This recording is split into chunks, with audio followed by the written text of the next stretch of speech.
देखिए, हमारा जो चैप्टर चल रहा था वो था द लिविंग वर्ल्ड। पूरा बोर्ड दिख रहा है ना? द लिविंग वर्ल्ड, जिसके अंदर हमने अभी तक इस लिविंग वर्ल्ड के कैरेक्टरिस्टिक फीचर्स को डिस्कस किया। हमने इसके अंदर सिस्टमैटिक्स और जो टैक्सोनॉमी था उसको डिस्कस किया। उसके जो 3 प्रिंसिपल्स हैं जिन पर वो बेस्ड है, taxonomy is based on 3 main principles, characterisation, identification और नॉमेनक्लेचर। कल हमने नॉमेनक्लेचर को बहुत अच्छे से डिस्कस किया था। ठीक है, हमें पता है कि जो नॉमेनक्लेचर है, यानी कि अगर आपको कोई एक इंडिविजुअल मिला है नया, तो हम उसको कैसा नेम देंगे? साइंटिफिकली नेम देंगे। ये हमने 2 तरह से पढ़े थे। एक तो बायनोमियल नॉमेनक्लेचर, देखिए दोनों का मतलब सेम ही है, बाइनोमियल में और ट्राइनोमियल में देयर इज नो डिफरेंस। ठीक है, एक है ट्राइनोमियल, बस थोड़ा बहुत जो डिफरेंस है वो हमें डिस्कस करना है। बाइनोमियल नोमेनक्लेचर किसने दिया था? जल्दी जल्दी मुझे आंसर करिएगा। पढ़ चुके हो आप? कार्ल लीनियस ने, है ना? या कैरलस लीनियस ऐसे भी कह सकते हैं आप। इन्होंने दिया था बाइनोमियल नोमेनक्लेचर, और लेमार्क ने दिया था ट्राइनोमियल नोमेनक्लेचर को। ठीक है, हाँ, some were given also by Huxley, हमने हक्सले का भी लिखा था। ठीक है, हक्सले ने भी दिया था, but he gave some names. ठीक है, अब आते हैं हम यहाँ पे। हमें पता है बाइनोमियल नोमेनक्लेचर के हमने रूल्स भी देखे थे। ऐसे तो 70 to 78 रूल्स हैं जो कि हमें सब नहीं पढ़ने हैं। 3-4 रूल्स हमने पढ़े थे जो हमारे काम के थे कि अगर आप किसी भी साइंटिफिक नेम को हाथ से लिख रहे हैं, हैंड रिटन कर रहे हैं, नॉर्मली तो इनको इटैलिक में प्रिंट किया जाता है। अब इटैलिक लैंग्वेज तो हम लिख नहीं सकते हाथ से, इसीलिए चाहे ये वाला नेम है चाहे ये वाला नेम है, मतलब कि यहाँ पर जो नोमेनक्लेचर की बात हो रही है वो कौन से नेम की बात हो रही है? वो हो रही है साइंटिफिक नेम्स की बात। इस साइंटिफिक नेम में अगर वो देखिएगा बाइनोमियल है तो सिर्फ उसके पास में 2 नेम होंगे, एक तो जीनस और एक स्पीसीज नेम, है ना? जीनस हमेशा कैपिटल लेटर में लिखा जाएगा, first letter of genus name. Species पूरा स्मॉल लेटर में लिखा जाएगा। दे बोथ सेपरेटली और अंडरलाइन भी किया जाएगा उनको। ठीक है, इसके बाद कहीं कहीं किसी किसी बुक में ना ऐसे मिलेगा आपको, जैसे कि मैं आपको फॉर एग्जांपल देके बता देती हूँ, बाइनोमियल नोमेनक्लेचर का ही वो एग्जांपल है। एग्जांपल जैसे कि रोज का साइंटिफिक नेम है रोजा, ये तो इसका जेनेरिक नेम हो गया, कैपिटल लेटर देखिएगा आर, है ना? अंडरलाइन कर दिया।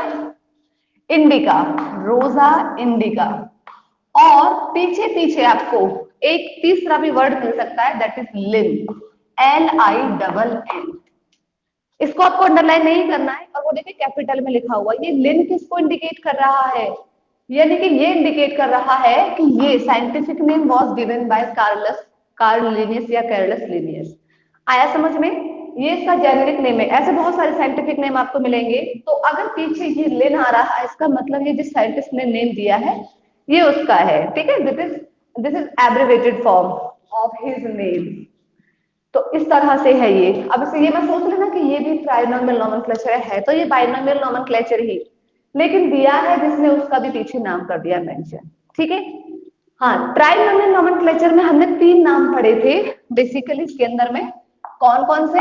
एक तो वही जीनस नेम, सब कुछ सेम लिखा जाएगा, सारे रूल सेम है, चाहे बाइनोमियल है चाहे ट्राइनोमियल नोमेनक्लेचर है।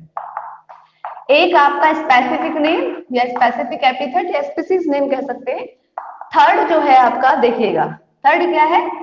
सब स्पीसीज, सब स्पीसीज और वैरायटी, है ना? और स्ट्रेन। इन तीनों में से कुछ भी हो सकता है थर्ड में। ये तो बिल्कुल सेम टू सेम रहेंगे जैसे भी हमने यहां लिखा है ना? ये जो सब स्पीसीज है ये यूज किया जाता है जूलॉजिकल नेम्स के लिए, यानी कि एनिमल्स के लिए। ठीक, वैरायटी जो है it is use for botanical names, यानी कि फॉर प्लांट्स के लिए, प्लांट्स के नेम्स के लिए हम वैरायटी यूज करते हैं। ठीक है, और जो स्ट्रेन है ये किसके लिए यूज करते हैं? हम बैक्टीरियल के लिए। अब बैक्टीरिया याद रखना प्लूरल फॉर्म में बोलते हैं। अगर एक सिंगल बैक्टीरिया की बात हो रही तो वो बैक्टीरिया नहीं होगा, वो बैक्टीरियम होगा। तो यहाँ बैक्टीरिया मतलब जितने भी बैक्टीरिया होते हैं उन सब की बात हो रही है। आया यहाँ तक समझ में? आपको एक एग्जांपल देके, जैसे हमने कल एक एग्जांपल डिस्कस भी किया था कि गोरिल्ला, गोरिल्ला और फिर गोरिल्ला, तीनों नेम को मैं इसके आगे लिख रही हूं ऐसे। ये इसका जेनेरिक नेम हो गया, ये इसका स्पेसिफिक नेम हो गया, और ये फिर से इसका सब स्पेसिफिक नेम हो गया, गोरिल्ला। आया समझ में? ऐसे ही हम एक प्लांट का एग्जांपल देख लेते हैं। ये तो किसका एग्जांपल हो गया भाई? This is animal. Gorilla animal ही तो है, तो ये तो एनिमल का एग्जांपल हो गया। दूसरा, हम यहाँ पर एक प्लांट का ट्राइनोमियल नोमेनक्लेचर डिस्कस करते हैं। हम यहाँ पे ले लेते हैं कैबेज का ले लेते हैं, कैबेज, बंद गोभी, है ना, कैबेज। इसका साइंटिफिक नेम क्या होता है देखिएगा। इसका साइंटिफिक नेम होता है ब्रासिका, ब्रासिका ओलेरेशिया, ओलेरेशिया कैपेटिटा। ठीक है, कैपेटिटा, ये इसका साइंटिफिक नेम है कैबेज का, जिसमें ये इसका जेनेरिक नेम है, जीनस नेम है, ये इसका स्पीसीज नेम है। और ये प्लांट की बात कर रहे हैं तो हम सब स्पीसीज तो नहीं लगाएंगे, वैरायटी लगाएंगे। ऐसे अगर आपसे पूछा जाए कॉलीफ्लावर का नेम क्या होता है, कॉलीफ्लावर, ठीक है, फूल गोभी, एक ही फैमिली के मेंबर है दोनों, है ना, फ्लावर ही तो है दोनों के दोनों। तो यहां पर भी इसका साइंटिफिक नेम यही है, यहां तक सेम है, ब्रासिका ओलेरेशिया बोटाइरिकम। ठीक है, बोटाइरिकम, ये इसका, यानी कि this is variety, this is specific name, और ये जेनेरिक नेम है, ब्रासिका ओलेरेशिया कैपेटिटा है, यहाँ बोटाइरिकम है यहाँ पे। आ गया समझ में? ऐसे ही मैंने आपको एक एग्जांपल बताया था, किसके लिए? बैक्टीरिया के लिए, है ना, कि एक बैक्टीरिया का हम ले सकते हैं यहाँ पे। जैसे कल मैंने आपको एक दूसरी स्ट्रेन के साथ दिया था R515 के साथ, उसी की दूसरी एक स्ट्रेन और होती है, ठीक है, एस्टेरेसिया कोलाई RY13, RSA12, कोई भी हो। हाँ, तो ये क्या हो गया, दिस इज, यहां पर वैरायटी नहीं बोलेंगे, यहां पर ये स्ट्रेन नेम है बैक्टीरिया की। देखिएगा, हमें पता है ना यहाँ पे जो स्ट्रेन है, ये सब तो बिल्कुल same to same binomial nomenclature के अकॉर्डिंग ही लिखे जाएंगे, लेकिन जो स्ट्रेन है, ठीक है, दिस में written as या दिस में बी written in, कैसे भी लिख सकते हैं हम इसे, ठीक है, written in स्मॉल और कैपिटल लेटर। आप इसे किसी भी लेटर में लिख सकते हैं, मर्जी है आपकी, आप इसे स्मॉल में लिख दीजिए, आप इसे कैपिटल में, हमने यहाँ पे इसको कैपिटल में लिखा हुआ है। आ गया सबको समझ में? हाँ या ना? ऐसे ही एक और बैक्टीरिया का बैसिलस हीमोफिलस इन्फ्लुएंजी, है ना, तो ऐसे बहुत सारे अलग अलग यहाँ पे हम देखेंगे, लेकिन ये था हमारा ओवरऑल किसके बारे में, ट्राइनोमियल नोमेनक्लेचर के बारे में। यहां तक में किसी को कोई भी डाउट है तो तुरंत बता दीजिएगा, क्योंकि आपको समझ समझ के आगे बढ़ना है, रटना नहीं है बिल्कुल भी। रटना, बायोलॉजी को तो रटना ही नहीं है, ये सोच दिमाग से निकाल देना कि बायोलॉजी रटने वाला सब्जेक्ट होता है। ठीक है, कोई डाउट है यहां तक? हाँ या ना? I want to listen your voice. No ma'am. ठीक है, तो हमने तीन पढ़ लिए, करेक्टराइजेशन, आइडेंटिफिकेशन और नोमेनक्लेचर। ये इससे याद रखेगा, एक क्वेश्चन डेफिनेट आता ही आता है। होमोनिम क्या है, सिनोनिम क्या है, ऑटोनिम क्या है, टोटोनिम क्या है, एग्जाम्पल के साथ में भी, कि आपको एग्जाम्पल दे दिया जाए, पूछ लिया जाए कि ये सिनोनिम है कि ऑटोनिम है, तो कैसे भी करके क्वेश्चन जरूर बनता है। ये क्वेश्चन यहाँ से 100% आता ही आता है। अब हम दूसरा देखते हैं, हो सकता है साइंटिफिक का डायरेक्टली नेम पूछ लिया जाए। अब जो फोर्थ है, लास्ट वन इज, उसके बारे में हम बात करते हैं, फोर्थ। ठीक है, फोर्थ जो है वो क्या है, मैंने आपको पहले ही बता दिया था, दैट वाज क्लासिफिकेशन। देखिए, नाम से पता चल रहा है ना क्लासिफिकेशन क्या है। आपको एक ऑर्गेनिज्म मिला था नया, आपने उसकी कैरेक्टर्स की लिस्ट बना ली, आपने कंपैरिजन भी कर लिया with already find new already find organism के साथ में, उस न्यू ऑर्गेनिज्म का, फिर आपने नेमिंग भी कर दी। ठीक है, अब क्या करना है, अब आपको उसको क्लासिफाई करना है। ठीक है, तो यहां पर क्या हो जाएगा क्लासिफिकेशन का, प्लेसिंग ऑफ organism ठीक है, प्लेसिंग ऑफ ऑर्गेनिज्म, ठीक है, on the basis of similarities, on the basis of similarity with respect to characters। उन कैरेक्टर्स में से कितने कैरेक्टर्स क्या मिल रहे हैं, एक दूसरे से सिमिलर हैं ऑलरेडी फाइंड ऑर्गेनिजम्स के साथ में, तो उसके हिसाब से आपको क्या करना है, प्लेसिंग ऑफ ऑर्गेनिजम्स, ठीक है, on the basis of similarities with respect to characters, ठीक है। अच्छा, आप यहाँ पर जो ऑर्गेनिजम्स को प्लेस कर रहे हो वो किसके अंदर कर रहे हो, placing of organism into a group और सब ग्रुप, याद रखिएगा। तो मैं इसको ना यहाँ लिख रही हूँ, प्लेसिंग ऑफ ऑर्गेनिजम्स इनटू, किसके अंदर कर रहे हो, या तो ग्रुप के अंदर, या अगर वो 90% कैरेक्टरिस्टिक्स उसकी ऑलरेडी फाइंड ऑर्गेनिज्म के साथ मैच कर रही हैं तो आप उसको सब ग्रुप के अंडर में रख रहे हैं। अगर कोई नया है तो उसके लिए आपको एक नया ग्रुप बनाना पड़ेगा, लेकिन अगर वही एक कैसा है, पुराना है, ज्यादातर उसके कैरेक्टरिस्टिक फीचर्स मिल रहे हैं, तो उसको सब ग्रुप के अंदर रख देना है हमको। किसके बेसिस पर, जो सिमिलैरिटीज हैं, किसके सिमिलैरिटीज यानी कि कितने ज्यादा कैरेक्टर्स के साथ में जो सिमिलैरिटीज है वो मैच कर रही है, ठीक है, इसके साथ में। अब देखिएगा, अब फिर से हमें इसे पढ़ना है क्लासिफिकेशन के बाद में, इसी के अंदर में जो आता है टैक्सोनॉमी में, वो आते हैं बेसिकली क्या, that is generally taxonomic hierarchy. पूरा हमें डिटेल में पढ़ना है, बड़ा ही इंटरेस्टिंग सा टॉपिक है, बहुत अच्छे से आपको समझ में आएगा, ध्यान से समझना बस, ठीक है। तो जो लास्ट में है वो है दैट इज टैक्सोनॉमिक कैटेगरीज, ठीक है, टैक्सोनॉमिक कैटेगरीज, हायरार्की, सॉरी, इसके अंदर हम पढ़ेंगे टैक्सोनॉमिक कैटेगरीज को, ठीक है, टैक्सोनॉमिक हायरार्की, ये हमें पढ़ना है पूरा। क्या होता है टैक्सोनॉमिक हायरार्की, ये रिलेटेड इसी से है, याद रखिएगा, क्लासिफिकेशन से, कैसे हम उस ऑर्गेनिज्म को क्लासेस के अंदर, ग्रुप्स के अंदर प्लेसिंग करने वाले हैं, ठीक है। तो क्या होता है टैक्सोनॉमिक हायरार्की, टैक्सोनॉमिक हायरार्की के अंदर में एक कॉमन पॉइंट जो आता है वो आता है दैट इज टैक्सोनॉमिक कैटेगरीज, ठीक है।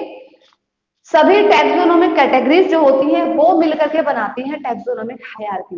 तो इसके अंदर जो हमें फर्स्ट सब हेडिंग जो डिस्कस करनी है वो है हमारी टैक्सोनॉमिक कैटेगरीज, ठीक है। अगर मैं नॉर्मली टैक्सोनॉमिक हायरार्की की बात करती हूँ तो यही वाली बात हो जाएगी, placing of organisms into groups और sub groups on the basis of similarities with respect to characters, जो क्लासिफिकेशन के अंदर हमने पढ़ा है, ठीक है। अच्छा, टैक्सोनॉमिक कैटेगरीज क्या होती हैं, ये वो छोटे छोटे से यूनिट्स होते हैं जिनके अंदर हम ऑर्गेनिज्म को प्लेस करते हैं, आया समझ में। टैक्सोनॉमिक कैटेगरीज क्या होती हैं, they are unit, small unit है टैक्सोनॉमिक हायरार्की की। तो ये क्या है, they are units of taxonomic hierarchy, taxonomic hierarchy, ठीक है। अच्छा, अगर मैं बात करती हूँ कि टैक्सोनॉमिक जो कैटेगरीज हैं इन्हीं के अंदर ऑर्गेनिज्म को प्लेस किया जाता है, ये यूनिट्स हैं, ठीक है। अच्छा, वो यूनिट्स कैसे हैं, और एक पॉइंट और लिख देती हूँ मैं यहाँ पे, जो ये यूनिट्स होते हैं ना टोटल वो 7 होते हैं, अभी हम देखेंगे कैसे 7 होते हैं, और जब वो 7 यूनिट्स एक साथ होती हैं तब वो टैक्सोनॉमिक हायरार्की को बनाते हैं, यानी कि all taxonomic categories, all taxonomic categories constitute, yeah, taxonomic categories together, जब ये एक साथ होती हैं, ठीक है, together, then they constitute, किसे बनाते हैं, टैक्सोनॉमिक हायरार्की को बनाते हैं, टैक्सोनॉमिक हायरार्की को बनाते हैं, ये है टैक्सोनॉमिक कैटेगरीज के बारे में।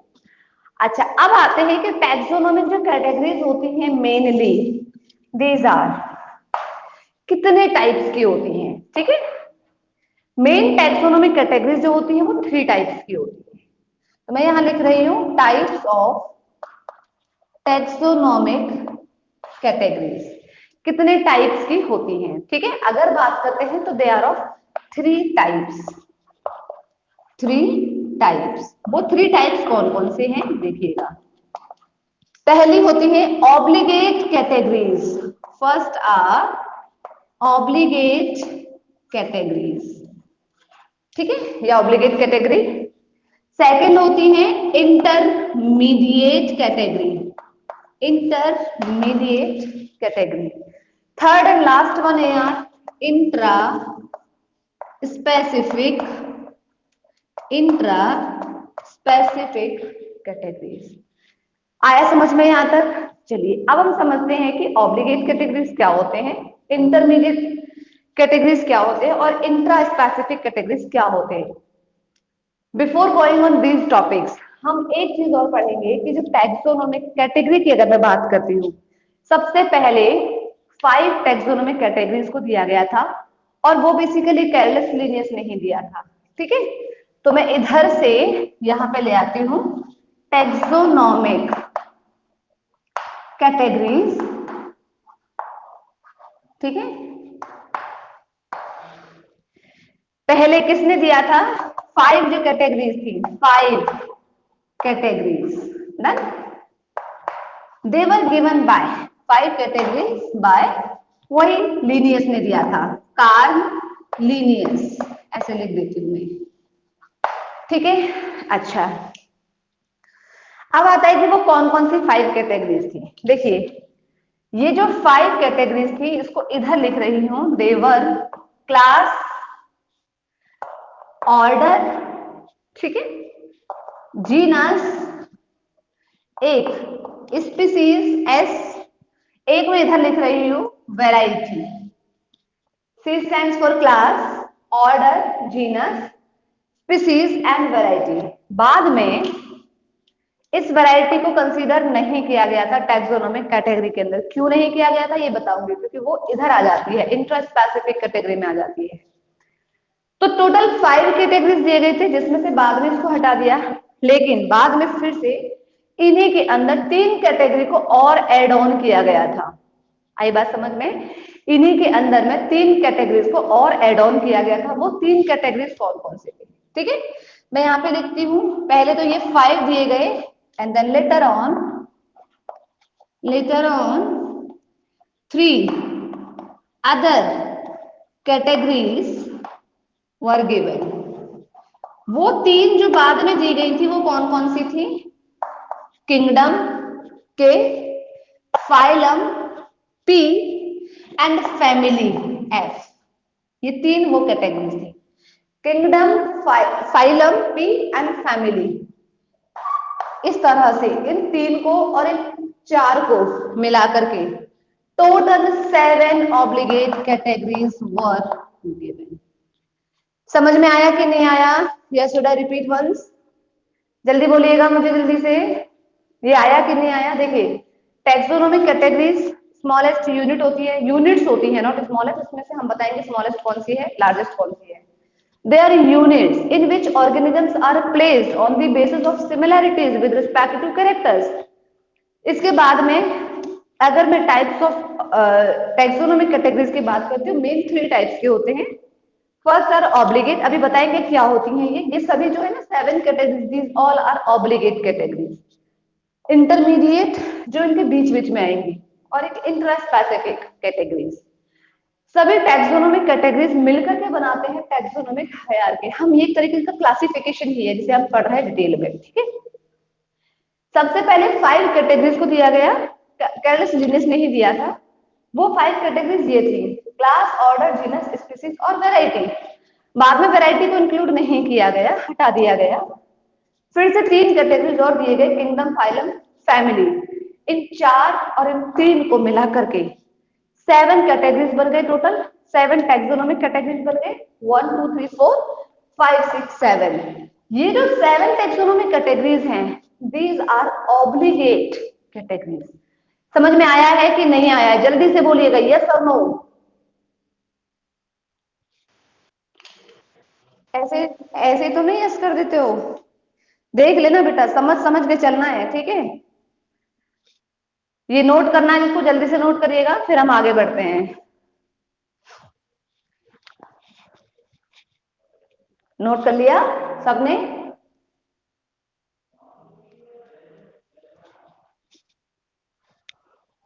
बेटा हैव यू नोटेड डाउन? रब कर दूं?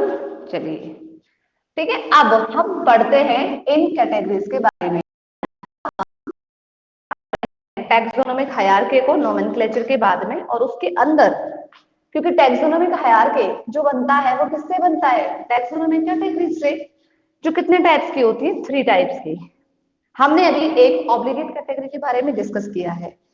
नाम से पता चल रहा है ये ऐसी इंपॉर्टेंट कैटेगरीज है कि किसी भी क्लासिफिकेशन सिस्टम के लिए, किसी भी टैक्सोनोमिक हायरार्किकल क्लासिफिकेशन के लिए ये 7 ऑब्लिगेट कैटेगरी तो हमें चाहिए ही चाहिए, बड़ी इंपॉर्टेंट है, ठीक है।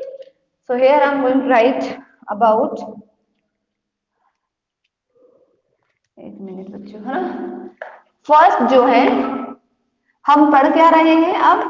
टैक्सोनोमिक हायरार्की के अंदर टैक्सोनोमिक कैटेगरीज को, ठीक है, जिसके अंदर 3 टाइप्स की है। हम सबसे पहले डिस्कस करेंगे ऑब्लिगेट कैटेगरीज के बारे में। हमें पता है ये कितनी होती है टोटल? They are 7। कितनी होती है ये? 7 कैटेगरीज। बड़ी ज्यादा इंपॉर्टेंट है ये, मोस्ट इंपॉर्टेंट है ये तो रहेंगे ही रहेंगे। किसी भी हायरार्की क्लासिफिकेशन सिस्टम इनके बिना तो नहीं होगा, ठीक है। मोस्ट इंपॉर्टेंट कैटेगरीज है ये फॉर एनी हायरार्किकल क्लासिफिकेशन, ठीक है, बहुत इंपॉर्टेंट है ये। अच्छा, अब इसमें हमें पता है वो जो 7 है उनको हम लर्न कैसे करेंगे। देखिए बहुत वर्षों से पुरानी एक ट्रिक चली आ रही है इनको लर्न करने के लिए। उस ट्रिक को मैं यहाँ लिख देती हूँ, और उस ट्रिक के साथ आप इन 7 ऑब्लिगेट कैटेगरीज को बड़े आराम से लर्न कर सकते हो। ट्रिक क्या है? ट्रिक ये है कि या तो अपने जो पॉट्स है, बर्तन है, उनको साफ रखो, नहीं तो फैमिली मेंबर्स क्या हो जाएंगे? बीमार हो जाएंगे। यही है इसकी ट्रिक। कीप पॉट्स क्लीन, ये पूरी ट्रिक है, ठीक है। कीप पॉट्स क्लीन और फैमिली गेट सिक, ये ट्रिक है लर्न करने की, ठीक है। यहां पे जो के है ना, ये के, दिस के स्टैंड्स फॉर किंगडम। ये लार्जेस्ट टैक्सोनोमिक कैटेगरी है टैक्सोनोमिक हायरार्की की। अभी मैंने बोला था ना टैक्सोनोमिक कैटेगरी के अंदर मैं लार्जेस्ट और स्मॉलेस्ट होंगी, तो this one is the largest, ये है लार्जेस्ट, ठीक है, largest taxonomic category of taxonomic hierarchy, ठीक है। अब आता है पी, देखिएगा, P stands for phylum, P stands for phylum।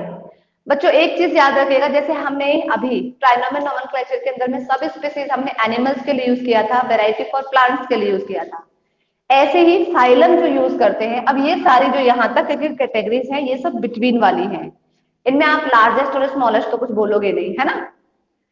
Phylum जो हम यूज करते हैं ये एनिमल का अगर क्लासिफिकेशन कर रहे हैं तो एनिमल के लिए हम यूज करते हैं फाइलम। अदरवाइज अगर प्लांट का हायरार्किकल क्लासिफिकेशन किया जा रहा है तो प्लांट्स के लिए यूज किया जाता है डिवीजन। याद रखिएगा हमेशा हमेशा के लिए, ठीक है। Division we use for plants, animals के लिए फाइलम यूज करते हैं और डिवीजन प्लांट्स के लिए यूज करते हैं, याद रहेगी। तो डिवीजन इस ट्रिक में नहीं है, वो आप ऐसे याद रख सकते हो। नेक्स्ट आता है सी, क्लीन, ठीक है। Kingdom, phylum, C stands for class, C stands for class, और family get sick, O stands for order, ठीक है। फैमिली, फैमिली तो पूरा का पूरा फैमिली ही ले लीजिएगा यहाँ पर, order family. G get, G stands for वही जीनस आ गया, और sick, this S stands for species और स्पेसिफिक नेम। ये है वो 7 ऑब्लिगेट कैटेगरीज, ऑब्लिगेट कैटेगरीज, ठीक है। तो ये तो फिक्स है कि ये तो रहेंगी रहेंगी। अब आते हैं हम हमारे बीच में इंटरमीडिएट टैक्सोनॉमिक कैटेगरीज कौन सी होती है। कुछ कुछ क्लासिफिकेशन सिस्टम ऐसे होते हैं, जैसे मैंने आपको भी बताया था कि एक ऑर्गेनिज्म में 95% या 90% उसके जो पहले से प्लांट है या कोई एक ऑर्गेनिज्म है उसके साथ उसकी कैरेक्टरिस्टिक्स मैच कर रही हैं, ठीक है। तो उसको हम जो पहले से गिवन क्लासिफिकेशन सिस्टम है उसी के अंदर प्लेस कर देंगे, बस उसके लिए कोई नया सब क्लास बना देंगे। जैसे कि आप पढ़ोगे कुछ कुछ जगह पे फाइलम, सब फाइलम, मैं यहीं पे लिख दूं इनको, ठीक है। फाइलम के बीच में अगर आ जाता है सब फाइलम, या क्लास, इसके बाद आ जाती है कोई सब क्लास, या ऑर्डर, इसके बीच में अगर कोई आ जाता है सब ऑर्डर, फैमिली के बीच में आ जाता है कोई सब फैमिली। तो ये जो सब है ना, इनके बीच बीच में जो आ रहे हैं सब फाइलम, सब क्लास, सब ऑर्डर, सब फैमिली, जरूरी नहीं है कि सभी आए, कोई एक आ सकता है। ये सब जो है देखिएगा, जो ब्लू मार्कर से मैंने बनाया है, ये सब हैं आपके इंटरमीडिएट कैटेगरीज। समझ में आ गया सबको? In between the obligate categories, those categories are fixed, having subgroups of them will be considered as intermediate categories. ठीक है, इन्हें हम क्या कहेंगे? Intermediate categories. आया समझ में सबको? हाँ या ना? जल्दी बोलिएगा। ओके, अब आता है हमारा लास्ट वन इज कौन सा? Intra specific. अगर जैसे वैरायटी आ रहा है या स्पेसिफिक नेम आ रहा है, सब स्पेसिफिक नेम, तो वो जो स्मॉलेस्ट कैटेगरी से भी नीचे अगर कोई कैटेगरी है उसे बोलते हैं क्या? Intra specific. यानी कि कभी कभी अगर आ जाए सब स्पीसीज किसी हायरार्किकल क्लासिफिकेशन में, या variety in case of plant आ जाता है, ठीक है, इसीलिए वैरायटी को वहां से हटा दिया गया था। या अगर, क्योंकि वो ऑब्लिगेट कैटेगरीज में नहीं आती हैं, याद रखिएगा, ऑब्लिगेट कैटेगरीज में तो ये सिर्फ 7 आती हैं, इसके अलावा जो भी है बीच बीच में अगर कोई आ रही है तो वो इंटरमीडिएट कैटेगरी है। और सबसे लास्ट में जो स्पीसीज है ना, जैसे ये हमने लिखा है ना, लार्जेस्ट यूनिट है ये टैक्सोनॉमिक कैटेगरी की, ऐसे ही जो स्पीसीज होती है वो स्मॉलेस्ट यूनिट होती है, याद रखिएगा। This is smallest unit of taxonomic hierarchical classification, ठीक है, ये स्मॉलेस्ट है। अगर स्मॉलेस्ट से भी कोई छोटा ग्रुप है, जैसे सब स्पीसीज आपको पता है एनिमल्स के लिए यूज करते हैं, variety we use for plants, और अगर कोई स्ट्रेन है तो वो बैक्टीरिया के लिए यूज करी जा रही है, ठीक है। These all will be considered under intra specific categories. आ गया समझ में? तो मैं इसको यहां पे लेकर के आ रही हूं, इंटरमीडिएट वो हो गए, ये हो गई आपकी इंट्रा स्पेसिफिक कैटेगरीज, ठीक है। तो देखिएगा, इंटरमीडिएट कैटेगरी के बारे में समझ में आ जाना चाहिए, बस the most important thing is समझना, ठीक है। बाकी का डेफिनेशन तो आप अपनी चॉइस अपनी लैंग्वेज में कैसे भी बना सकते हो। तो इंटरमीडिएट कैटेगरीज क्या होती हैं? सब कैटेगरीज, सब कैटेगरीज, कौन सी कैटेगरीज? टैक्सोनॉमिक कैटेगरीज, ठीक है। तो सब taxonomic categories placed in between, किसके बीच में रखी जा रही है? ऑब्लिगेट कैटेगरीज के बीच में, इन बिटवीन ऑब्लिगेट कैटेगरीज, इन्हें कहा जाता है intermediate categories.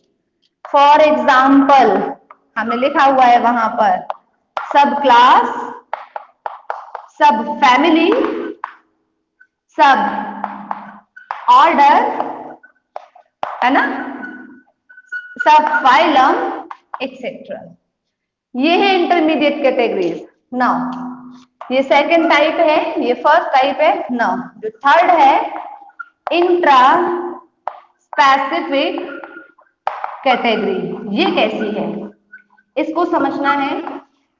Intra specific category क्या होती है?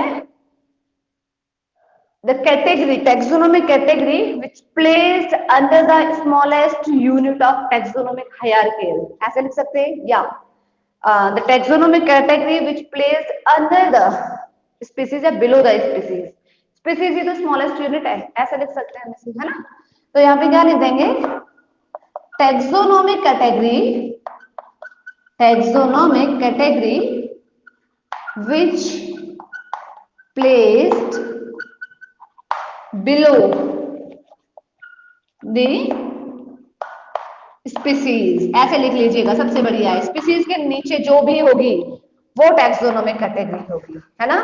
जैसे कि फॉर एग्जांपल ये सब जो है, sub class, variety, strain, these all are intraspecific categories. Note down कीजिएगा जल्दी से, मैसेज मत किया करो बेटा, जल्दी से नोट करिएगा इसे। नोट हो गया, चलिए ठीक है। अब मैं ये छोटा सा जो एरिया है इसको रब कर देती हूँ इधर में जो हमने डेफिनेशंस लिखी है, ठीक है। फिर से एक चीज और बताती हूँ आपको, जब हम टैक्सोनॉमिक हायरार्की क्लासिफिकेशन पढ़ते हैं तो किस तरह से ऑर्गेनिजम्स को प्लेस किया जाता है। देखिए ये जो 7 ऑब्लिगेट कैटेगरीज होती हैं, ये डिसेंडिंग ऑर्डर में भी हो सकती है, डिसेंडिंग मतलब नीचे की तरफ आ रही है, और they may be in ascending order too, कैसे भी हो सकते हैं, ये ऐसे भी हो सकते हैं ऊपर से नीचे आते हुए, ठीक है, या ये बढ़ते हुए क्रम में भी हो सकते हैं। डिफरेंस क्या है दोनों में, वो डिफरेंस हमें समझना है, ठीक है। देखिएगा क्या डिफरेंस है। अगर हम किसी भी एक ऑर्गेनिजम्स का क्लासिफिकेशन ऐसे अरेंजमेंट में पढ़ रहे हैं, ठीक है, यानी कि यहां लिख देती हूं मैं इस पॉइंट को भी, the arrangement of taxonomic categories may be in ascending or descending order, या डिसेंडिंग अरेंजमेंट या डिसेंडिंग ऑर्डर, कैसे भी लिख लीजिएगा, ऐसे हो सकता है। जब असेंडिंग होगा तो वो ऐसे होगा, और जब डिसेंडिंग होगा तो वो ऐसे होगा। क्या डिफरेंस है असेंडिंग ऑर्डर में और डिसेंडिंग ऑर्डर में? जब कोई भी ऑर्गेनिज्म असेंडिंग होगा, बताइएगा मुझे, तो वो ऐसे जाएगा ना यहां से यहां तक। तो असेंडिंग ऑर्डर में हमेशा नंबर ऑफ ऑर्गेनिजम्स इंक्रीज होते हैं, लेकिन सिमिलैरिटीज ऑफ कैरेक्टर्स डिक्रीज होती हैं। मेरी बात समझ में आई कि नहीं आई? असेंडिंग ऑर्डर में हम प्लांट्स का, बॉटनी की बात करेंगे, हम एक दो एग्जांपल एनिमल्स के भी लेंगे, लेकिन प्लांट्स को हम बहुत अच्छे से डिस्कस करके देखेंगे, इसी पूरे को कैसे असेंडिंग में बढ़ेंगे घटेंगे, ठीक है। तो जब कभी भी ये असेंडिंग ऑर्डर में जा रहे हैं, ऐसे नीचे से ऊपर की तरफ जा रहे हैं, तो जो नंबर ऑफ ऑर्गेनिजम्स होंगे वो तो बढ़ेंगे, ठीक है, लेकिन सिमिलैरिटीज ऑफ कैरेक्टर्स जो होंगी वो क्या होंगी? डिक्रीज होंगी। अगर मैं बात करती हूँ कि असेंडिंग से डिसेंडिंग की तरफ आ रहे हैं, तो नंबर ऑफ ऑर्गेनिजम्स उल्टा हो जाएगा एक दूसरे के, है ना? तो नंबर ऑफ ऑर्गेनिजम्स तो रिड्यूस होगा, लेकिन सिमिलैरिटीज ऑफ कैरेक्टर्स क्या होंगे? इंक्रीज हो जाएंगे। समझ में आया? तो देखिएगा असेंडिंग और डिसेंडिंग यहां तक आपने नोट कर लिया होगा, या मैं एक काम करती हूँ इसको यहीं पे इसके नीचे लिख देती हूँ। अगर ये असेंडिंग ऑर्डर में होगा तो क्या होगी कहानी? असेंडिंग में, असेंडिंग बढ़ता हुआ क्रम, है ना, कि नंबर ऑफ ऑर्गेनिजम्स जो होंगे, नंबर ऑफ ऑर्गेनिजम्स इंक्रीज होंगी, ठीक है। But similarities of characters, similarities of characters वो क्या हो जाएंगी? वो डिक्रीज हो जाएगी। ये कहानी कब होगी? जब हायरार्किकल क्लासिफिकेशन यानी कि जब टैक्सोनॉमिक कैटेगरीज में एक ऑर्गेनिजम्स को आप असेंडिंग अरेंजमेंट में प्लेस कर रहे हो अंडर दिस टैक्सोनॉमिक कैटेगरीज। समझ में आ गया? दूसरा है डिसेंडिंग ऑर्डर, ये उसका उल्टा हो जाएगा। अब यहाँ क्या होगी कहानी? यहाँ इसके अंदर में यहां पर होगा कि नंबर ऑफ ऑर्गेनिजम्स, ये कैसा है? घटता हुआ है। तो यहां पर नंबर ऑफ ऑर्गेनिजम्स ठीक है, विल गेट डिक्रीज, ये तो कम हो रहे हैं, but similarities of characters but similarities of characters जो होंगी ये इंक्रीज होंगी। यहां तक नोट करिएगा, फिर हम इसको पूरा एग्जाम्पल के साथ में डिस्कस करते हैं।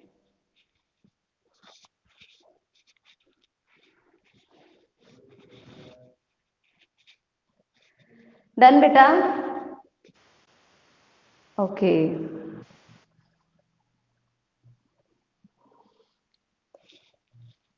देखिएगा, एक मैं आपको एक एग्जाम्पल देके बताती हूँ, ठीक है? ये पूरा रब कर रही हूं मैं अब, क्योंकि अब हमें इसकी जरूरत नहीं पड़ने वाली है। अब हमें ये असेंडिंग और डिसेंडिंग ऑर्डर को बहुत अच्छे से समझना है विद एग्जाम्पल, ठीक है? कैसे हमने ये बात लिखी है कि भाई असेंडिंग में जाएंगे तो ऐसा होगा, डिसेंडिंग में जाएंगे तो वैसा होगा, है ना? हम यहाँ पर एक बार फिर से उन 7 ऑब्लिगेट कैटेगरीज को मेंशन कर लेते हैं बिना ट्रिक के। ट्रिक आपको लर्न हो गई होगी, कीप पॉट्स क्लीन और फैमिली गेट्स सिक, यानी कि किंगडम, ठीक है? एनिमल की बात करूंगी मैं अभी, तो एनिमल के लिए हम फाइलम टैक्सोनॉमिक कैटेगरी का यूज करते हैं, फिर class, order, family, very good, genus और स्पीसीज। यहां पर हम एक जो एग्जांपल ले लेते हैं वो ले लेते हैं हाउस फ्लाई का। हाउस फ्लाई, इसका एग्जांपल, इसको हमें प्लेस करना है इस टैक्सोनॉमिक कैटेगरीज के अरेंजमेंट में, ठीक है? क्या होगा देखिएगा, किंगडम क्या है, चाहे कोई इंसेक्ट हो या कोई पॉलीफेरा हो। आप जूलॉजी जब स्टार्ट होगी आपके एनिमल किंगडम में, आप पूरा पढ़ोगे कि जो फाइलम है 11 है ये एक्चुअली एनिमल्स के लिए, ठीक है? तो चाहे कोई पॉलीफेरा है, सिलेंट्रेटा है, एनालिडा है, आर्थ्रोपोडा है, कोई भी एक्सवाइजेड रेप्टाइल्स है, मैमेलियंस हैं, एवीज हैं, कुछ भी हैं, पर है तो वो एनिमल्स, है ना? तो देखिए कितना बड़ा ग्रुप हो गया, all the organisms, all the animals, sorry, all the animals, either they are placed in different phylum, doesn't matter, but they all are having only one kingdom, इसीलिए इसको लार्जेस्ट यूनिट बोला गया है टैक्सोनॉमिक हायरार्किकल क्लासिफिकेशन का। Taxonomic category जो है largest वो है किंगडम, सब एनिमल इसके अंदर आ गए, है ना? तो हम हाउस फ्लाई की बात कर रहे हैं, वैसे हाउस फ्लाई किसके अंदर में आती है? एक इंसेक्ट ही तो है, कीड़ा ही तो है एक, है ना? तो वो अब इंसेक्टा की बात करते तो वो किसके अंदर में आती है? आर्थ्रोपोडा के अंदर में, ठीक है? आर्थ्रोपोडा, आर्थ्रो वर्ड कहीं भी आए ना तो आर्थ्रो का मतलब होता है ज्वाइंटेड, पोडा मतलब पैर, फिट, ठीक है? तो जिन भी एनिमल्स के ज्वाइंटेड लेग्स होते हैं और 3 पेयर्स में होते हैं, एक तो ज्वाइंटेड होना चाहिए, एक 3 पेयर्स होना चाहिए, ठीक है? तो ज्वाइंटेड अलग से दिख जाते हैं, ज्वाइंटेड है, ठीक है? वो आते हैं सब आर्थ्रोपोडा के अंदर में। आ गया समझ में? तो वही सेम कहानी इसके भी साथ में है। तो ये किसके अंदर आ रही है? पहली बात तो किंगडम है, यानी कि एक तो एनिमल है, तो किंगडम हो गया जी एनिमेलिया, ठीक है? फिर हम आते हैं किधर की तरफ? फाइलम की तरफ। अभी मैंने आपको 2 मिनट पहले बताया है किसके अंदर में आती है ये? आर्थ्रोपोडा के अंदर में, आर्थ्रोपोडा, ठीक है? आर्थो मतलब ज्वाइंटेड, पोडा मतलब पैर, फीट, लेग्स। फिर आता है यहां पर इसका क्लास, ठीक है? किस क्लास के अंदर में ये आती है? क्लास बेटा आर्थ्रोपोडा के अंदर में इंसेक्ट्स आते हैं, तो ये किसके अंदर में आ गई? क्लास है इसकी इंसेक्टा, ठीक है? ऑर्डर, ऑर्डर क्या है इसकी? जितने भी इंसेक्ट्स होते हैं, आप 12th क्लास में जाके पढ़ोगे, मेनली इनको 3 ऑर्डर में क्लासिफाई किया गया है, ठीक है? जिसमें से एक जो ऑर्डर है वो इसके अंदर में आता है, that is diptera, diptera, Diptera, ऐसे कर लीजिएगा, ठीक? फैमिली, ये जो फैमिली है इसकी वो है मस्किडी फैमिली, मस्किडी फैमिली, ठीक है? जीनस जो है इसका, यानी कि जो साइंटिफिक नेम आ गया, जीनस और स्पेसिफिक तो साइंटिफिक नेम की बात हो रही है ना, तो मस्का डोमेस्टिका, ये है इसका मस्का डोमेस्टिका। अब देखिएगा, अगर आप यहाँ पे कोई दूसरा इंसेक्ट ले रहे हो इसी का, जैसे कि आप सपोज करिएगा रेड बीटल ले रहे हो, है ना, तो रेड बीटल ना यहाँ तक सेम है, वो यहाँ तक डायप्टेरा तक ही है, वो भी इंसेक्ट है, आर्थ्रोपोडा है, एनिमेलिया है, लेकिन यहाँ से वो अलग हो जाएगा, उसका साइंटिफिक नेम तो अलग होगा ही होगा। तो यानी कि अगर आप इधर से चलोगे यू, अगर आप कैसे ऑर्डर में जा रहे हो, असेंडिंग ऑर्डर में जा रहे हो, तो नंबर ऑफ ऑर्गेनिज्म तो बढ़ते जा रहे हैं, क्योंकि यहां तक तो सेम, और यहां से आगे आप कॉकरोच का ले लीजिए, आप किसी का भी ले लीजिए, रेड बीटल्स का ले लीजिए, कॉटन बॉल बॉम का ले लीजिए, कोई भी इंसेक्ट ले लीजिएगा, वो यहां तक सब सिमिलर हैं, अलग अलग है, यहां से सब उनके अलग अलग साइंटिफिक नेम हो जाएंगे, है ना, सबका कुछ यहाँ पे क्या हो जाएगा, अलग अलग हो जाएगा। जैसे आपने, अगर आपने क्या लिया, कॉकरोच का ही लिया, तो कॉकरोच का साइंटिफिक नेम क्या होता है, एनी आइडिया? हाँ, I am waiting for your answer. Periplaneta Americana, ठीक है, इसका साइंटिफिक नेम होता है। तो पेरीप्लेनेटा यहाँ जाएगा, यहाँ आ जाएगा, अमेरिकाना यहाँ जाएगा, हो गया ना। लेकिन बाकी के सारे कैरेक्टर्स क्या होते चले जाएंगे, सिमिलर होते चले जाएंगे। तो ये जैसे आप इंक्रीजिंग ऑर्डर में चल रहे हो, असेंडिंग में चल रहे हो, तो नंबर ऑफ ऑर्गेनिज्म तो बढ़ रहे हैं, ये बात तो हमने लिखी थी यहाँ पे, नंबर ऑफ ऑर्गेनिज्म इंक्रीज हो रहे हैं, लेकिन सिमिलैरिटीज ऑफ कैरेक्टर्स क्या हो रही है, डिफरेंट हो रही हैं भाई।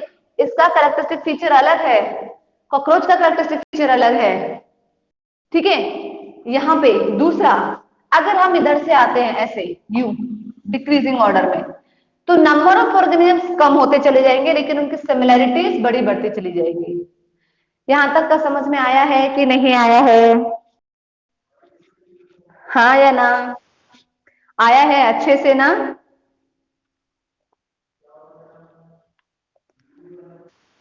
ओके, ठीक है। ऐसे ही एक और हम एग्जांपल ले लें, एक एग्जांपल और ले लेते हैं, ह्यूमन बींग्स का ले लेते हैं, है ना, ह्यूमन बींग्स का, इसी के आगे ले लेते हैं, ठीक।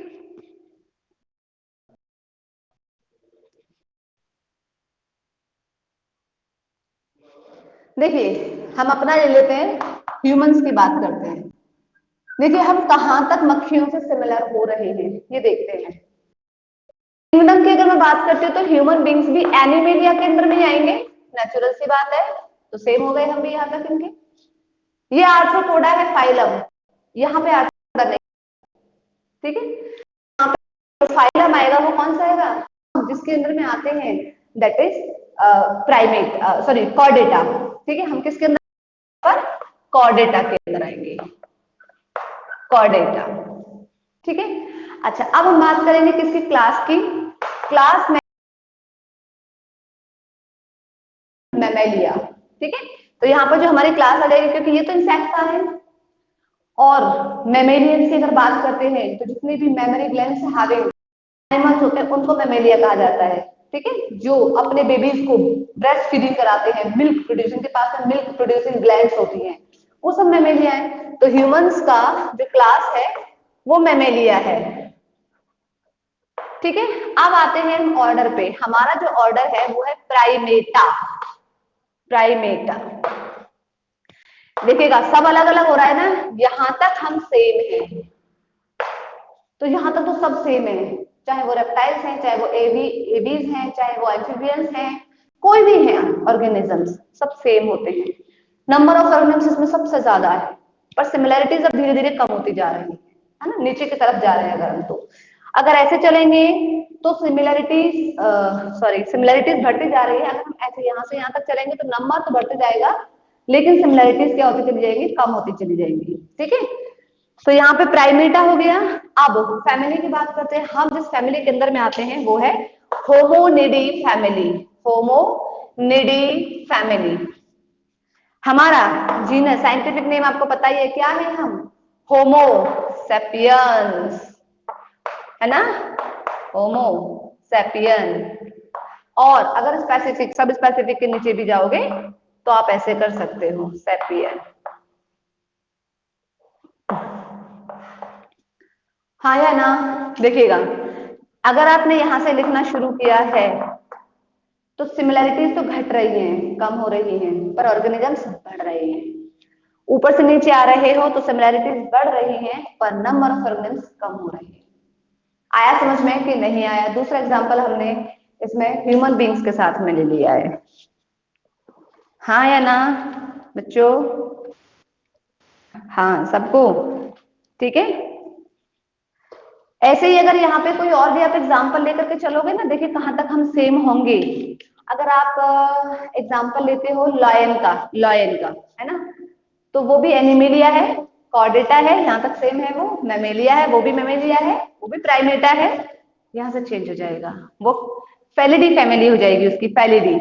दूसरा एक और एग्जांपल देखिएगा, एनिमेलिया, लॉयन का बता रही हूँ मैं, एनिमेलिया, कॉर्डेटा, मैमेलिया, प्राइमेटा, और यहाँ आकर के चेंज हो जाएगा। हम होमोनिडी के अंदर में आते हैं, वो कैट फैमिली के अंदर में आते हैं, पैलिडी फैमिली के अंदर में आएंगे। फिर यहाँ पे पैंथेरा, लियो। तो हो गया ना, सबको समझ में आ गया? देखिए कहां तक हम सेम थे, यहाँ तक। तो नंबर ऑफ ऑर्गेन्स तो वहां बढ़ते हैं, अगर आप इंक्रीजिंग ऑर्डर में जाओगे तो नंबर ऑफ ऑर्गेन्स बढ़ेंगे, सिमिलरिटीज घटेंगी। अगर आप डिक्रीजिंग ऑर्डर में जाओगे तो नंबर ऑफ ऑर्गेन्स घटेंगे, सिमिलरिटीज बढ़ेंगे। ठीक है, ऐसे आपको लॉयन का बता दिया। ऐसे आप टाइगर का भी कर सकते हो। टाइगर का भी कहां तक सेम रहेगा? यहाँ तक सेम रहेगा। ऐसे ही आप डॉग का कर सकते हो। डॉग का, डॉग की फैमिली चेंज हो जाएगी। डॉग आता है कैनिडी फैमिली के अंदर में, कैनिडी फैमिली के अंदर में, फिर उसका साइंटिफिक नेम। बस यही सब तो सेम है। डॉग भी तो मैमल्स हैं, वो भी तो प्राइमेटा के अंदर में आते हैं।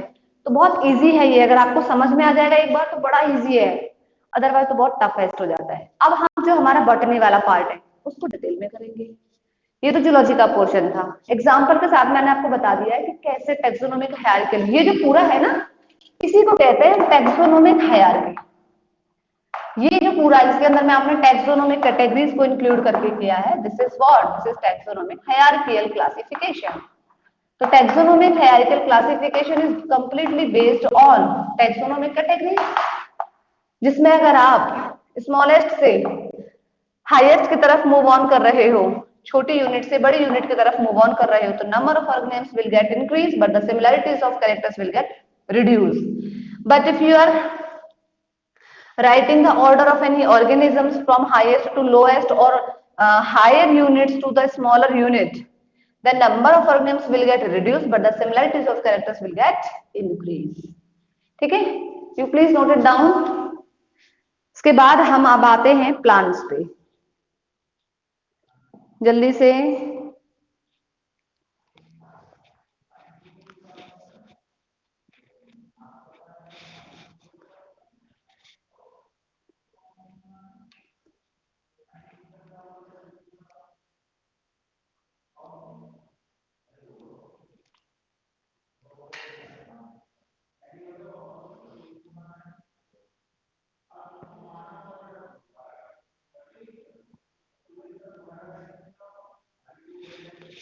बेटा have you noted down all of you? Done, चलिएगा ठीक है। यहाँ पे आप अपने एनसीईआरटी की जब बुक खोलोगे ना, तो उसमें इन सबकी छोटी छोटी सी डेफिनेशंस गिवन है। किंगडम क्या है? लार्जेस्ट यूनिट है टैक्सोनोमिक कैटेगरी का, जिसके अंदर में लार्जेस्ट ग्रुप ऑफ एनिमल्स ही आएगा, ऑब्वियस सी बात है। फाइलम क्या है, उनको हम एक एक बार डिस्कस कर लेते हैं विद एग्जांपल्स, ठीक है। बाकी डेफिनेशंस प्लीज आप वहां से नोट करिएगा, या सिर्फ आप समझ लीजिएगा, फिर आपको जिस जो बुक अच्छी लगे, जो लैंग्वेज अच्छी लगे, उसमें से आप कॉपी कर सकते हैं। No more issue in there, ठीक है। अब हमने एनिमल का तो देख लिया, ठीक है। अब हम देखते हैं किसका? प्लांट्स का।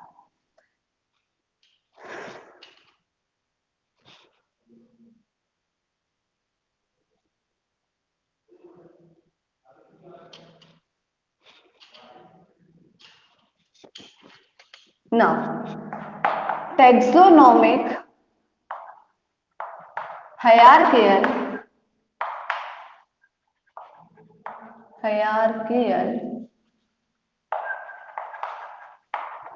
System for plants. एनिमल का तो हमने देख लिया। अब हम देखते हैं एनिमल सॉरी प्लांट्स का। ठीक है, हम चलेंगे नीचे से ऊपर की तरफ, डिक्रीजिंग ऑर्डर से इंक्रीजिंग ऑर्डर की तरफ हम मूव ऑन करेंगे।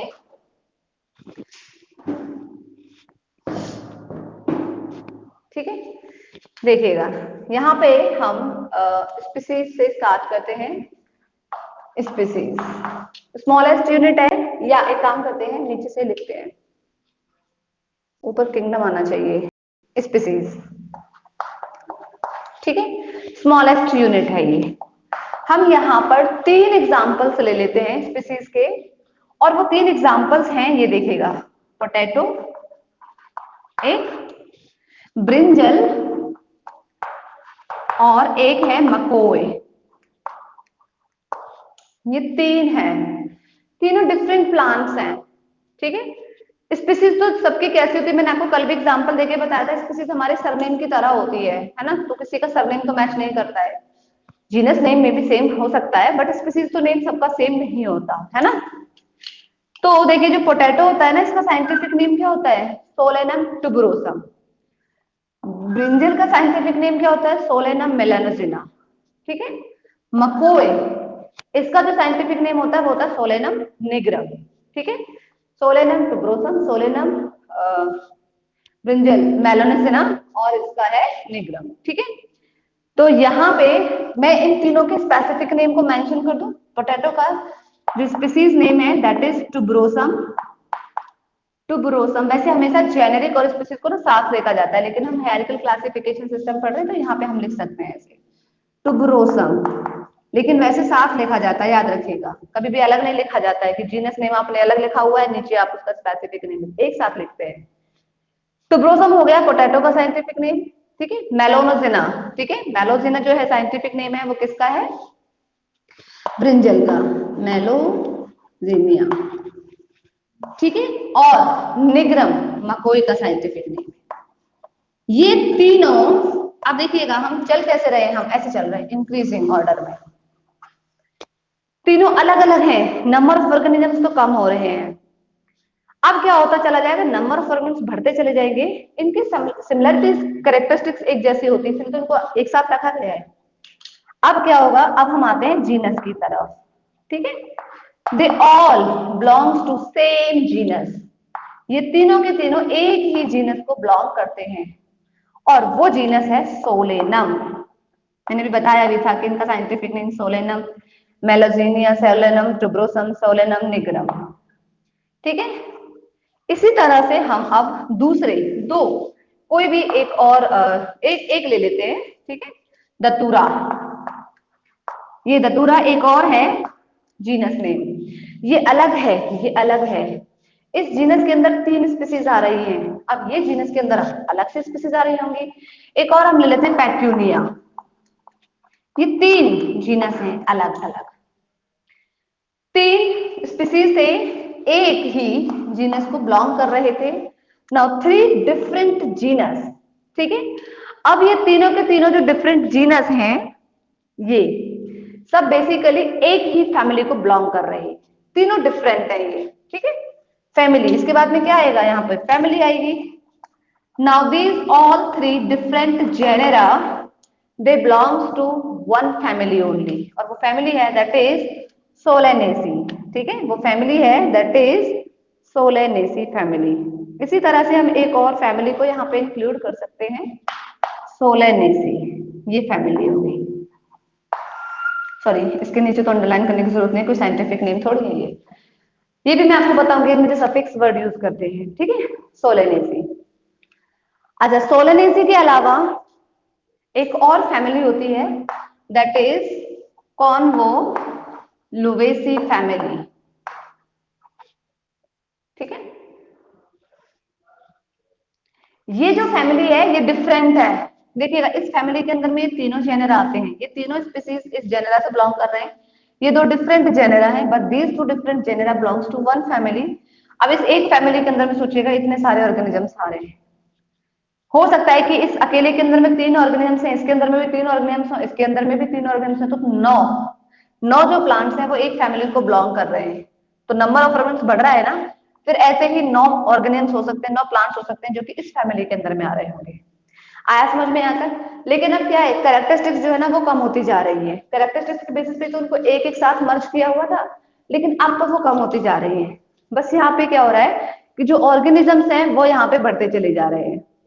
ठीक है, अब ये जनरली इसके बाद में क्या आएगा कि पॉट्स क्लीन और फैमिली, यानी कि ऑर्डर आएगा अब। ठीक है, अब क्या आएगा, ऑर्डर। ये जो दोनों फैमिलीज हैं ऑर्डर में, ये दोनों फैमिली एक ही ऑर्डर से बिलोंग करती हैं,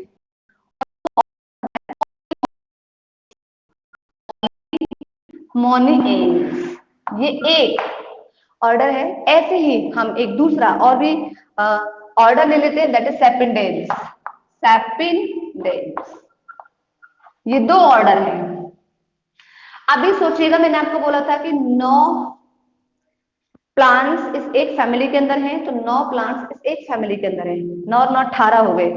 now 18 plants belongs to same order, that is Polemoniales. हो सकता है कि 18 प्लांट्स इसके अंदर भी आ रहे हो, तो नंबर बढ़ रहा है ना ऑर्गेनिम्स का। मैं सिर्फ आपको इतना समझाना चाह रही हूँ। अब मुझे आप बताइए, ऑर्डर के बाद में नेक्स्ट क्या आएगी जनरली? क्लास। वेरी गुड, है ना? ऑर्डर के बाद आ गई क्लास। अब ये और ये दोनों ही जो ऑर्डर हैं, ठीक है, they belongs to one class या सिंगल क्लास ओनली। और वो जो क्लास है दैट इज डाइकोटिलिडेनी। डाइकोटिलिडेनी, ये है वो क्लास। NEAE होता है। 36 मेंबर्स इस एक अकेली क्लास के अंदर आ रहे हैं। ऐसे एक दूसरी हम और क्लास ले लेते हैं, दैट इज मोनोकोटिलिडेनी। मोनोकोटिलिडेनी, ये एक दूसरी क्लास हो गई है। अब 36 हो सकता है इसके अंदर भी आ रहे होंगे, तो नंबर तो बढ़ रहा है ना, पर सिमिलैरिटीज क्या होती चली जा रही है? कम पे कम होती चली जा रही है। ठीक है, अब क्लास के बाद क्या आएगा बताइए? मैंने आपको बताया था, वेरी गुड, क्योंकि प्लांट्स का पढ़ रहे हैं हम, तो प्लांट्स में फाइलम तो आएगा नहीं, डिवीजन आएगा। Now this both class belongs to one division, same division. ये सब एंजियोस्पर्मिक प्लांट हैं। ठीक है, तो डिवीजन हो गया जी आपका एंजियोस्पर्मी। ये आपका डिवीजन हो गया है एंजियोस्पर्मी। ठीक है, ऐसे ही यहाँ पे दूसरा भी एक डिवीजन ले सकते हो, जिम्नोस्पर्मी। जिम्नोस्पर्मी, ये दूसरा डिवीजन हो गया। अब डिवीजन के बाद में क्या आता है बताइएगा? Next kingdom. ठीक है, नेक्स्ट आ गया किंगडम। अब चाहे वो एंजियोस्पर्मी है, चाहे वो ब्रायोफाइसी है, चाहे वो टेरिडोफाइसी है, चाहे वो जिम्नोस्पर्मी है, सब बिलोंग्स किससे कर रहे हैं भाई? प्लांटी से बिलोंग कर रहे हैं। They all belongs to plantae. हम यहां से इंक्रीजिंग ऑर्डर में चले थे, नंबर ऑफ ऑर्गेनिम्स तो बढ़ता चला गया, पर नंबर ऑफ जो सिमिलैरिटीज ऑफ कैरेक्टर्स थे वो रिड्यूस होती चली गई। यही तो है टैक्सोनॉमिक हायरार्की क्लासिफिकेशन सिस्टम। सबको समझ में आ गया? ये प्लांट्स का था, जो पहले हमने डिस्कस किया था वो एनिमल्स का था। ठीक है, ये देखिएगा तीनों डिफरेंट स्पीसीज हैं, they belongs to same genus, same different genus belongs to same family, different family belongs to same order, different order belongs to same class, different class belongs to same division, and different division belongs to same kingdom. So that number of organisms will get increased and the number of similarities of characters will get decrease. यहां बताइए, यहां तक में किसी को कोई doubt है, हाँ या ना? यस और नो? नहीं ना, पक्का से? अब now it's your homework, you have to complete। आप जब अपनी एनसीईआरटी की बुक खोलोगे ना, तो kingdom, division, class, order, family, genus, species, ये सब डेफिनेशंस गिवन है आपको। कैसे? आप ऐसे भी लिख सकते हो, अपने आप अपनी खुद की लैंग्वेज में बना सकते हो। स्पीसीज क्या होती है? स्मॉलेस्ट यूनिट होती है ना? स्मॉलेस्ट यूनिट ऑफ किसकी? टैक्सोनॉमिक हायरार्की की। ठीक है, टैक्सोनॉमिक हायरार्की की ये स्मॉलेस्ट यूनिट होती है। इसके बाद में फिर आप करेंगे जीनस। जीनस क्या हो जाएगी बताइएगा? जीनस क्या है? लार्जेस्ट है स्पीसीज से, है ना? वो तो समझ में आ रहा है। लेकिन क्या होता है कि डिफरेंट स्पीसीज, ठीक है, different species constitute constitute one या कॉन्स्टिट्यूट जीनस, ऐसे लिखिएगा, not one, constitute genus, species genus बनाती हैं। फिर जीनस, जीनस क्या, सॉरी जीनस तो हो गया, जीनस के बाद फैमिली, फैमिली में क्या हो जाएगा बताइएगा, फैमिली में हो जाएगा जीनस, आप शॉर्ट में भी लिख सकते हो, जीनस ही तो फैमिली बनाते हैं, डिफरेंट जीनस फॉर्म फैमिली। आप ऐसे भी लिख सकते हो अपने समझने के लिए, ये किसी बुक में नहीं है, अपने आप से बना रहे हैं, ठीक है, बस हमें समझ में आ गया है। ऑर्डर, ऑर्डर में क्या हो जाएगा बताइएगा, फैमिली, है ना, different family make an order, ठीक है, different families make an order. फिर क्या हो गया नेक्स्ट, क्लास, क्लास क्या हो गया, different order, different order constitute class, या कंसिस्ट कह लीजिएगा, कंसिस्ट क्लास। फिर इसके बाद में क्या आ रहा है, division for plants and phylum for animal, तो डिवीजन हो या फाइलम हो, दोनों के केस में क्या हो जाएंगे, डिफरेंट क्लास, है ना, डिफरेंट क्लास, या सिंपल में आप ऐसे भी लिख सकते हो कि क्लास फॉर्म करती हैं फॉर दिस, दिस मतलब डिवीजन और फाइलम। और लास्ट में क्या है, किंगडम, किंगडम क्या होता है, किंगडम तो ओवरऑल है ना, ये तो लार्जेस्ट यूनिट है ही, largest unit of taxonomic hierarchy, ऐसे लिख सकते हो, या ऑल स्मॉलेस्ट, या ऑल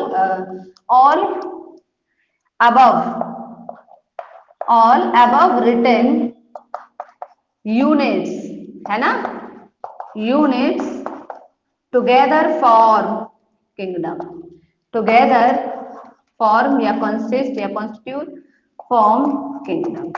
आप ये लिख सकते हो, या एनसीईआरटी में जो दिया हुआ है आप वो नोट कर सकते हो, but it's on up to you कि आप क्या लिखना चाह रहे हो, ठीक है, please note it down, screenshot लीजिएगा। रिमेनिंग जो है इसके आगे का वो हम नेक्स्ट क्लास में डिस्कस करेंगे, ठीक है, तब तक के लिए किसी को कोई डाउट है तो मुझे बता दीजिएगा। Is there any doubt up to this class? पक्का ना, सबको समझ में आया है, चलिए, ओके बेटा, thank you, bye, take care.